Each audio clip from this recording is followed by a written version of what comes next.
Ukrainian strike drones have launched a high-speed dawn attack on Russia's largest Baltic port, shattering the quiet over the Gulf of Finland.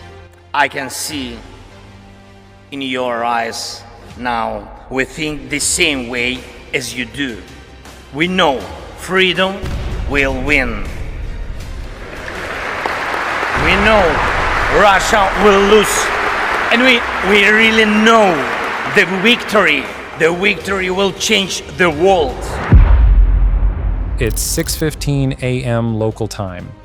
A cold, gray dawn is just beginning to bleed through the fog over the Gulf of Finland. Beneath that blanket, something is moving. A ghost flight of 15 Ukrainian drones, engines humming, fuel gauges dipping dangerously toward empty after a 960-kilometer journey through the night. Their target? Luga, Russia's largest Baltic port, a facility so heavily fortified, Russian state media called it untouchable, an impenetrable fortress. But what happens when an unstoppable force built on ingenuity and sheer audacity decides to test an immovable object built on trillion-ruble arrogance? This is the story of how a swarm of $35,000 drones took on Russia's most advanced air defense network, and in doing so exposed a fatal flaw in modern warfare itself. Welcome to the breakdown. The formation was 40 kilometers out from Luga. Everything was proceeding on script. The operators, sitting in bunkers 1,000 kilometers away near Kiev, watched grainy satellite feeds. Their heart rates were steady. Then, the script was torn up. A Russian patrol boat materialized from the morning mist. It was supposed to be a routine patrol, but it had just stumbled into the opening act of an aerial assassination attempt. Tracers erupted from its 14.5mm machine gun, walking a line of fire directly through the drone formation. The rounds passed so close between two of the drones that if there had been human pilots, they would have felt the pressure waves buffet their canopies. But there were no pilots, just operators watching icons on a screen. The patrol boat launched 3 Igla-S missiles. These are weapons meant for helicopters, now desperately fired at shadows in the half-light. The drone swarm reacted with inhuman precision. They scattered like starlings, some climbing, some diving to wave-top height. One missile lost lock and spiraled into the sea. Another detonated harmlessly, its proximity fuse tricked by empty air.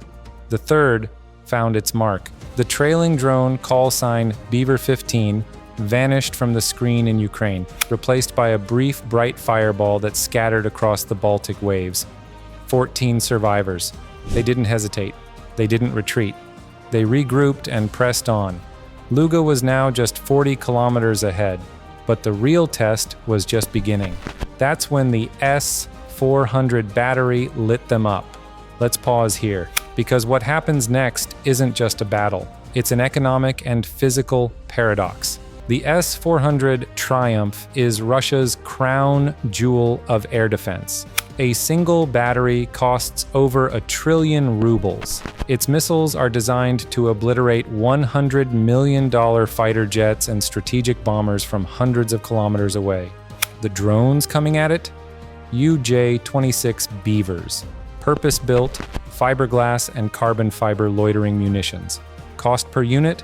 $35,000. The Russian radar operator, watching his gravestone radar screen, saw 14 tiny returns. At 40 kilometers, they looked smaller than seagulls. He couldn't get a solid lock. Their carbon fiber bodies absorbed 90% of his radar energy, so he tried something clever. Track via missile. He launched 2 48N6 DM missiles, each worth $2 million. Think about that math for a second. He just fired $4 million worth of hardware at targets worth, collectively, less than $500,000. This is where the paradigm shifts. This isn't just warfare. It's economics with explosives, and physics was about to become Ukraine's greatest ally. The drones immediately dove, skimming a mere 10 meters above the waves. The massive S-400 missiles tried to follow, but their control fins work like airplane wings. They need airflow to steer. At their steep dive angle, the fins stalled. Both multi-million-dollar missiles tumbled uselessly into the water. The S-400 crew switched tactics, launching advanced 9 M96E2 missiles. These are terrifying pieces of engineering. They have gas dynamic thrusters, tiny side-firing rockets that allow them to make 90-degree turns without airflow. They can pull 60 Gs, turn on a dime, and chase you down to the waves. One found its mark. The lead beaver tried to evade, banking hard left. The missile computed the intercept, detonated its warhead, and turned the drone into carbon fiber confetti. A second missile hit another drone, but the debris created an unexpected problem. 14 radar returns suddenly became hundreds. The sky was filled with glittering wreckage, masking the survivors. The remaining 13 drones scattered, but the Russians had seen this before. They'd already set a trap. I want to pause right here and ask you, the audience, what's more fascinating to you? The engineering of these cheap, effective drones, or the psychological pressure on the multi-billion-dollar defense system operators trying to stop them? Let me know in the comments, because your input directly shapes what we deep dive into next. The Russians had positioned 4 Panzer S-1 air defense systems in what they called the box, overlapping fields of fire. No matter which way the drones flew, they'd enter someone's kill zone. The Panzer is the last line of defense, the goalkeeper. It combines missiles and twin-barrel 30mm cannons that can fire 5,000 rounds per minute. The first Panzer locked on and launched a 57E6 missile. In response, the drones executed a wagon wheel maneuver. Imagine a carousel moving forward, with each drone spiraling around a common center point. The constantly changing angles confused the missile's proportional navigation system, which needs predictable motion to calculate an intercept. The missile flew harmlessly past. Frustrated, the Panzer gunner switched to his cannons. He stopped trying to track individual drones. Instead, he created a beaten zone, filling a cube of airspace with so much lead that anything passing through would be hit. It was a statistical game. 4 drones entered the zone. Only 2 emerged on the other side. The math was now brutal, but simple. 9 drones remaining. The Russians had expended almost a dozen missiles and thousands of cannon rounds, and the drones hadn't even reached the port yet. As the 9 survivors approached Luga, a new threat activated: the Krasika 4 electronic warfare system. This thing looks like a shipping container on wheels, but inside is $20 million of jamming equipment designed to fry electronics. It works by flooding the electromagnetic spectrum with noise. Imagine trying to have a phone conversation while someone blasts static through a megaphone next to your ear. The Russian operators used a technique called sweep and dwell. Hunting for the control frequencies linking the drones to Ukraine, they found a signal at 2.4 gigahertz and focused their jamming beam. But the beavers weren't using simple remote control. They were frequency hopping, jumping between 128 different channels per second in a pseudo-random pattern. It's like constantly changing phone numbers mid-conversation. So the Russians escalated to barrage jamming. The concept is simple. If you can't find the needle in the haystack, you set the whole haystack on fire. They flooded the entire spectrum. The control links should have been severed completely, but the drones kept flying. They'd anticipated this. They switched to fully autonomous mode, navigating by terrain contour matching, comparing radar altimeter readings to preloaded maps. Every hill, every building was programmed in. But autonomy has its own vulnerabilities. The maps were 6 months old. 3 drones flew directly into a construction crane that hadn't existed when their maps were updated. The metal tower appeared suddenly in the fog. The impacts were instantaneous. Carbon fiber versus steel never ends well for the drone. 6 survivors continued. Their batteries showed 18%. They had enough power to reach the target, but none for evasive maneuvers on the way in. This was a one-way trip, and they knew it. The S-400 battery commander now faced an impossible decision. His remaining missiles cost $2 million each. The drones cost $35,000. Even if he destroyed every single one, Russia would lose financially. He made the only rational choice and ordered his men to switch to Zu-23 anti-aircraft guns, twin-barrel cannons from the 1960s. The ammunition, $3 per round, but these guns required optical targeting. Someone had to see the target, and that's when nature intervened. The morning fog, which had saved the drones earlier, now thickened, turning the battlefield into a ghostly maze. Visibility dropped to 30 meters. Million-dollar sensors became worthless. The defenders blind switched to area saturation, firing blindly at pre-calculated GPS coordinates, betting the drones would fly through their walls of lead. 5 Ukrainian drones descended to an insane 3 meters above the water, their radar altimeters pinging constantly. Salt spray coated their cameras. The operators in Ukraine saw only gray static. They were flying en masse alone. The Russians activated their last trick, GPS spoofing, broadcasting false position signals that overwhelm the weak satellite signals. Imagine your car's GPS suddenly telling you you're in a different city. 2 drones, following the spoofed coordinates, banked hard and flew directly into the water. 3 drones remained. This is the moment where technology meets sheer human will. The operators are flying blind, the drones are on fumes, and the target is right there. What part of this final push has you on the edge of your seat? The electronic warfare, the low-level flying, or the sheer desperation? Share your thoughts below. This community's perspective is what makes these breakdowns so valuable. Port security forces, armed with Igla-S missiles, waited on rooftops. The Igla's seeker can detect temperature differences as small as half a degree, but the Beaver's tiny 20-horsepower engine ran only 40 degrees above the ambient air.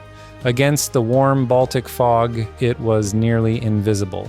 The troops fired ambush shots, waiting until they heard the buzz of a motor pass overhead, then shooting at the exhaust from behind. One missile found its mark. Shrapnel tore through the drone and it spiraled down into a storage tank farm. 2 survivors pressed on, weaving between 40-meter-tall petroleum tanks. An Mi-8 helicopter thundered overhead, door gunners firing machine guns at shadows. The pilot tried to use his rotor downwash to slam the drones into the tanks, but the wind also cleared patches of fog, giving the drones a fleeting glimpse of their target. And then the defenders inadvertently created the conditions for their own destruction. The facility's automatic safety systems detecting unauthorized aircraft triggered emergency protocols. To prevent catastrophic explosions, the system began emergency venting, releasing thousands of cubic meters of methane and ethane into the air. An invisible, highly flammable cloud began to expand across the facility, waiting for a single spark. Water cannon trucks, a last-ditch effort, raced to intercept. One drone flew directly into a high-pressure water column, its propeller snapping. It tumbled to the ground, its warhead intact but useless. One drone remained. The final Beaver. The last Beaver drone struggled through the refinery's 3D maze of pipes and catwalks. Its civilian-grade GPS was useless, spoofed and bouncing off metal structures. The operator in Ukraine watched through a painfully slow 2-kilobit Iridium satellite link. No video, just numbers on a screen. Altitude 3 meters, speed 40 kilometers per hour, battery 8%. He was flying with a 2-second control lag.